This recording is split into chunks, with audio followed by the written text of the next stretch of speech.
समाधि की 8 अवस्थाएं होती हैं। गौतम ने उन सभी अवस्थाओं को प्राप्त कर लिया था, मगर फिर भी वो जानते थे कि ये जीवन की संपूर्णता नहीं है। उनके अंदर अब भी ज्ञान पाने की तीव्र इच्छा थी, तो उन्होंने अंतिम मार्ग का सहारा लिया, जिसे समाना कहते हैं। समाना साधकों के जीवन के सबसे मूलभूत पहलुओं में से एक ये है कि वो कभी भोजन नहीं मांगते।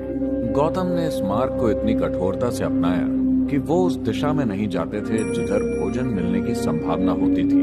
इस प्रक्रिया में उन्होंने अपने शरीर को इतना नष्ट कर लिया कि वो बस हड्डियों का ढांचा बनकर रह गए। एक दिन वो नीरांजना नदी के तट पर पहुंचे। उन्होंने धारा को पार करने की कोशिश की। आधी दूरी पर वो आगे बढ़ने में असमर्थ हो गए। वहां एक पेड़ की टूटी हुई टहनी थी, जिसे उन्होंने पकड़ लिया।